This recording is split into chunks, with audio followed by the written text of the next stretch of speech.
I talked a bunch of people into going that didn't want to. Like Shane Gillis was thinking about not going. I'm like, bro, you gotta go. It's gonna be epic. It's gonna be a once ever thing, not a once in a lifetime, once in anybody's lifetime. It's never happened before. It's probably never gonna happen again. Probably not. No. Like, Yeah. that's something you have to see and experience. Yeah. And so many people are trying to make it a partisan thing. Like they're mad at people for being there. Like, oh, you support Trump. Like it's a fucking fight at the White House. Doesn't mean you endorse foreign policy. Like, shut the fuck up. Just That's please. too much. Just please stop. And again, it's this thing, the ego thing, where people are they just want so badly. And on both sides, for sure. You know, the right celebrates this as a win for masculinity and patriotism and all these different things. Like, okay, settle down. Everybody settle down. Yeah. We should all be together.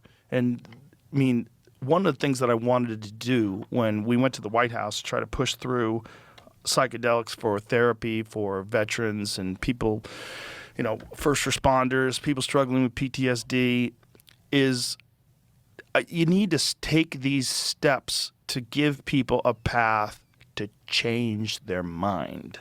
And I think that's the title of Michael Pollan's book, and it's a great way to describe it.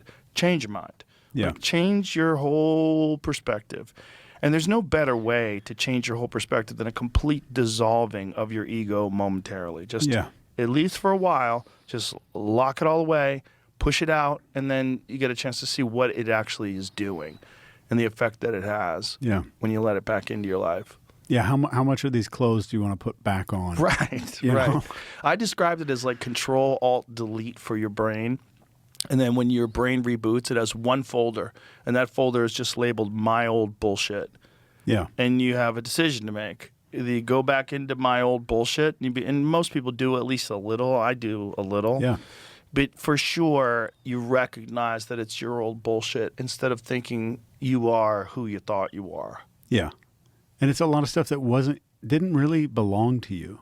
Like it's like we act like decorator crabs all throughout our lives. We're just kind of grabbing these little things. Yeah. And you realize that. And I think that we were just talking about this politics thing. I think separation is the number one greatest deception of all time. The biggest problem that we have and the biggest deception that we have. It's like we are separate. And the one thing that you see, and you do it and I mean this therapeutically. I don't mean you're taking mushrooms and going to a concert.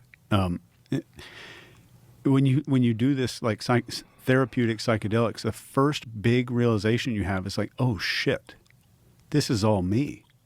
Like we're all kind of connected. We might be one thing, but there's something here that's connecting all of us.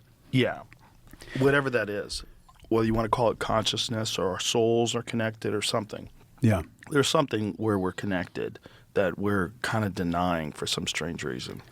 And I think that's one of the reasons I think you maybe would agree that we're in a loneliness pandemic right now. Like we have more rampant loneliness around the world than we've ever had before.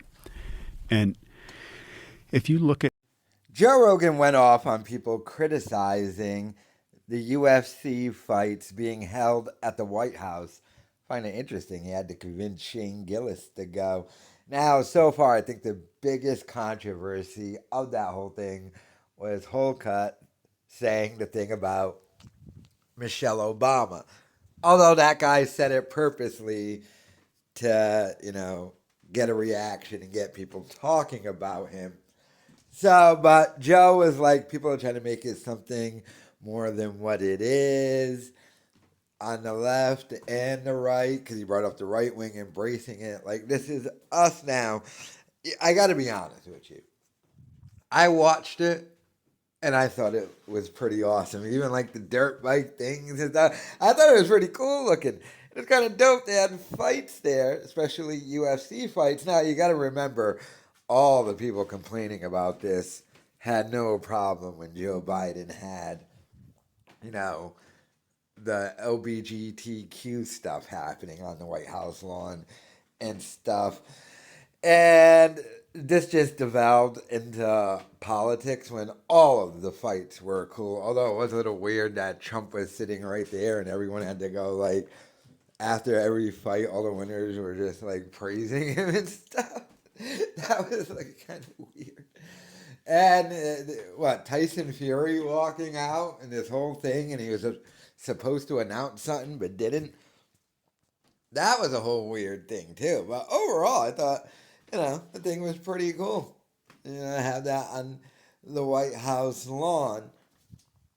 Joe Rogan's, decision to wear that tie, though. My God. I don't know about that. But aside from that, the entire event was pretty cool, though. And I saw a bunch of the people complaining, like Jamel Hill or something. They're trying to make it a racist thing. And it's like, I legitimately think MMA is the most diverse sport in the world. Like, legitimately. Like, after the fight, because I had to get Paramount Plus for it, some other UFC thing just popped up, I think Tough Enough or something. And, like, that sport is so diverse, they got a problem. On their reality show, most of the people there can't speak English. So it's like kind of a weird thing. But, I mean, you had dudes coming out repping their countries out of the White House, out of the Oval Office. And, like, they played, like, one guy came out to some Mexican music, which was dope. I just think the presentation of it was dope.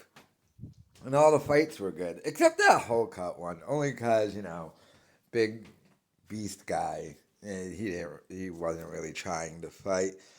But the second that guy said the thing about Michelle Obama, I was like, okay, that's going to be the thing everybody goes with. But watching people pretend that it wasn't cool when they know it was cool. They know it was cool. And then I saw some other people complaining, like, it wasn't that big of a deal. And then they dropped 5 videos about how much they hated it. It was like, what?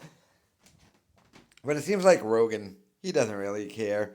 Even though Rogan initially had complained, I think simply for the fact that he just didn't want to do it because of the logistics of it and everything.